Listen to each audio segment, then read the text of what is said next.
With the initiator tRNA in the P site of the large subunit, it's time to add another amino acid to that methionine. And yes, it always starts with methionine, though it will often be edited out later. How do the transfer RNAs know if they have the right amino acid? It's really a matter of trial and error. The tRNAs float into the A site of the ribosome. If the anticodon matches the codon, we're in business, though GTP increases the efficiency of this process. Next, a peptide bond is formed between the growing peptide chain and the new free amino acid. The peptide chain is transferred to the new tRNA, and now the tRNA in the P site is empty of an amino acid. Now for translocation, with some more energy provided by GTP hydrolysis, the messenger RNA moves down one codon. The now emptied transfer RNA can leave through the exit site, and tRNA with the growing polypeptide plus one new amino acid shifts into the P site. Now the ribosome is ready for another round of elongation. Back in Chapter 6, I showed you this animation, and now we know a little more to make it more interesting. Let's watch.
When we hit one of those three stop codons, UAA, UAG, or UGA, it is termination time.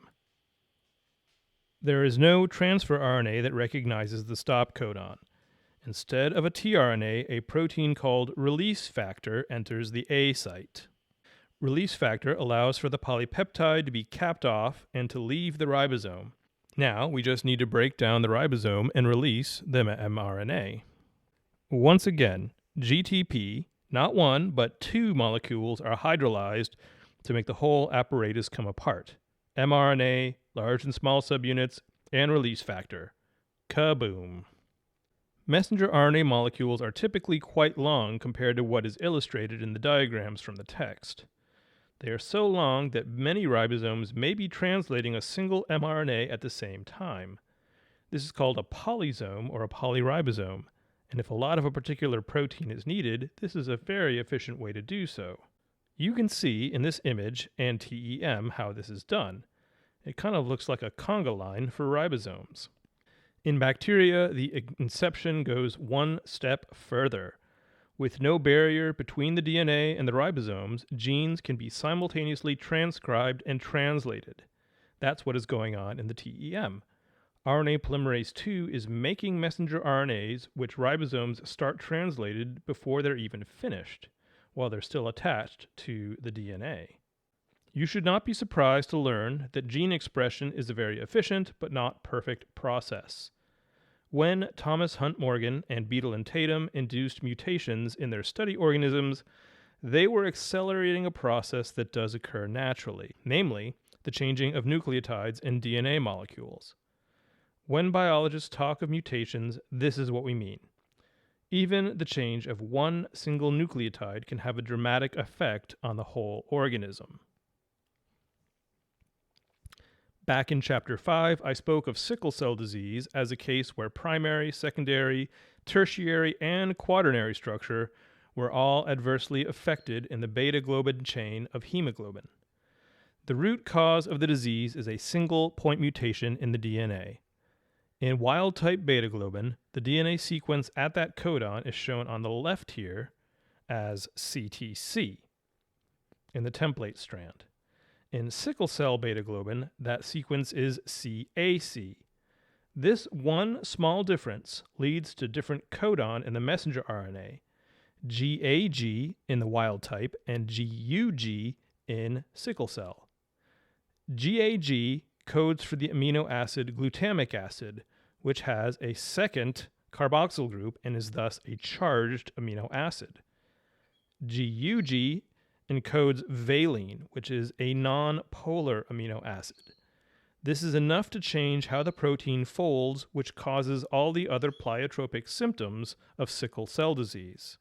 Often not as dire as aneuploidies or large-scale chromosomal aberrations, these small-scale point mutations where just a few nucleotides are changed can lead to future issues. Nucleotide pair substitutions can change one position in a DNA molecule, and these effects are different than adding or deleting nucleotides from a gene. When a single nucleotide pair is substituted in a DNA molecule, there are three potential outcomes, assuming the mutation is in a protein coding region of a gene. Silent mutations have no effect, as they don't change the amino acid because it is typical for there to be more than one codon for the same amino acid. Missense mutations change the amino acid in a polypeptide.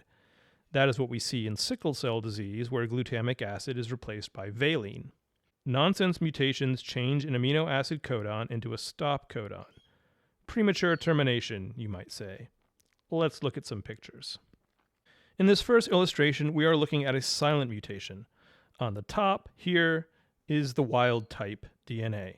Double-stranded DNA on the tippity top in blue, and then the messenger RNA down here in red, and in purple, the amino acid sequence. On the bottom is the mutant allele. It is almost entirely the same except for one substitution right before the stop codon shown here in yellow. Both GGC and GGU encode glycine, so this mutation has no effect on the protein. It is silent.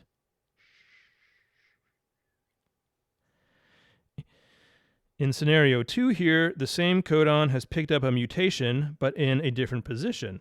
The C in the wild-type DNA has been changed to a T, which means the mRNA will have an A instead of a G in the mutant allele.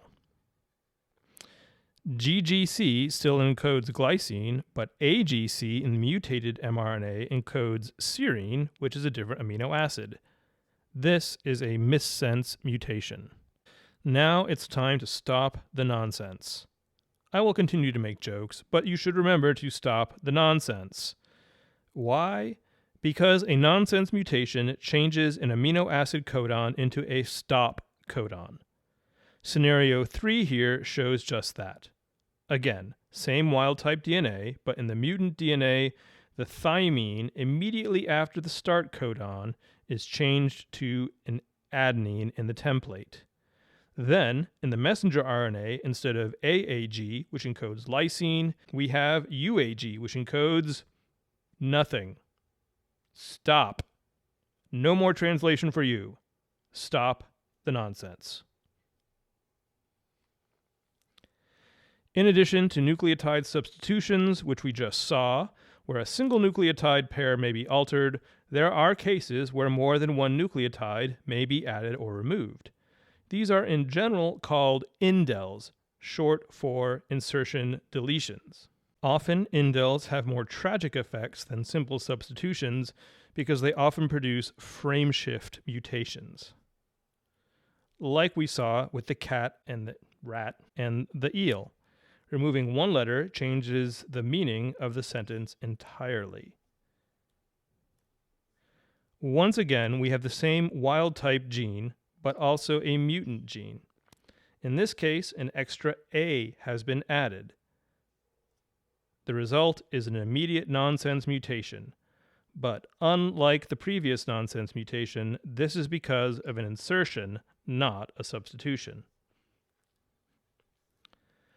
Another potential outcome of an indel is a frameshift mutation, which leads to a series of missense mutations. The missing A in the DNA leads to a missing U. Missing U. The mutant gene leads to phenylalanine now encoding leucine. But not only that, but the next codon is off, and the next, and probably the rest of the polypeptide is hot garbage now as well. It is possible to have an indel of 3 nucleotides. In this very lucky case, the deletion of 3 nucleotides hit in the proper reading frame such that the only damage is 1 missing amino acid. This might alter polypeptide function, though as mutations go, this may be one of the least noticeable. If there's a 3 nucleotide indel that isn't in the same reading frame, we may be back to causing extensive missense mutations. Once again, we've reached the end of the chapter, of the unit. And so, as ever, the chapter learning objectives with our next stop, the Unit 3 exam.